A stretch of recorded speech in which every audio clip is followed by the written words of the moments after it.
did you find these projects through like your day job, if like you were contributing on behalf of a company, or were most of these projects like personal interest or a combination?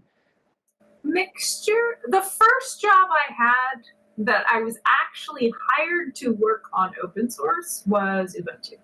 So I took a job at Canonical where I was explicitly hired to be technical architect of Ubuntu.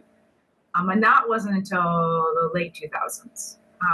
So like for a long time, it really was volunteer on the side, mostly because I used the project in some way, either personally or professionally or a mixture of the two. But I have since then had jobs where, like I worked at Hewlett Packard, I was employed to work on OpenStack and manage a team of people who worked on OpenStack.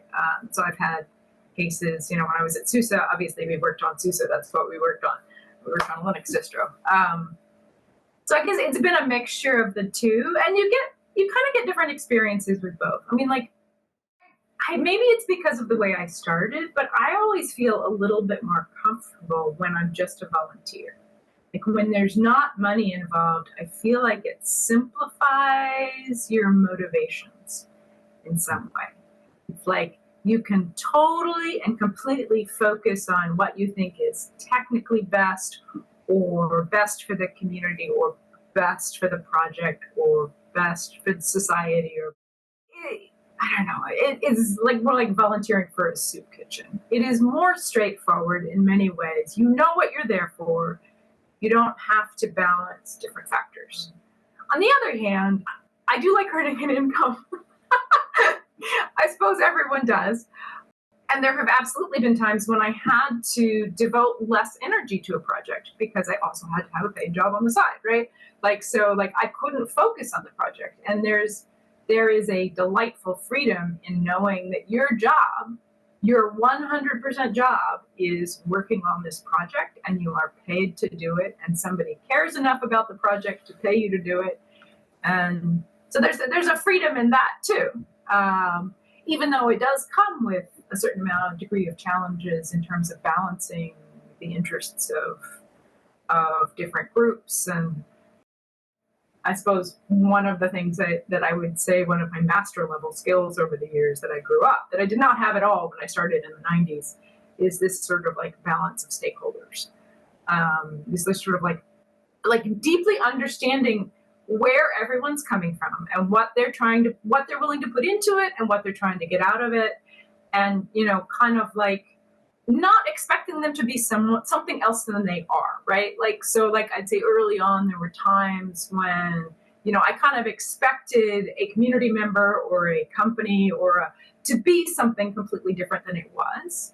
And I found over time that it helps me enormously to kind of like approach it from the Zen mindset of, okay, deeply understand who you're dealing with, why they're there, what they want, what they are willing to give, what they aren't, and then kind of figure out how to use that ball of things to the best advantage, whatever that is. And sometimes it's help them understand how, well, if they really want this thing, they're going to have to be willing to give a little bit more than this thing over here. If they're not willing to give enough to get what they want out of it, you need to help them draw that line between, no, actually, you need to give a little bit, you need to give this, or it may not be a little bit more, it may be a little bit differently. You need to participate in just this little bit different way, and then you'll get more what you need out of it. With companies, that often comes down to, okay, you are using a project in your business or shipping a project as a product. And, you come to it thinking, oh, I'll just get open source for free. And great, now I have it, and that's the end of it. And it will just magically keep coming and appearing. And over time, it will continue to appear and work. And, I don't have to give anything, or I give a small donation at a conference or something.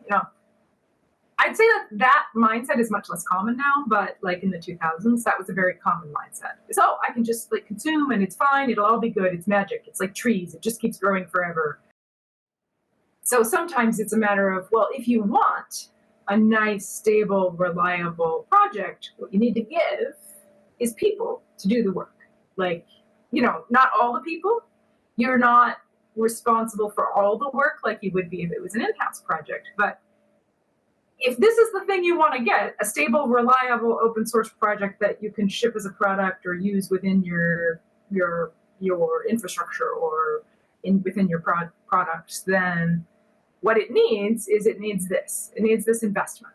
To get what you want, you need to invest this. And that sounds kind of mechanical, but like sometimes reducing it to that level where you can like explain it that way actually really helps. Or if, an individual comes in and what they want out of the open source project is a job, well, that's great, but people are going to hire you for doing work on this project if you're not really doing anything useful, or there's a give and a take to everything.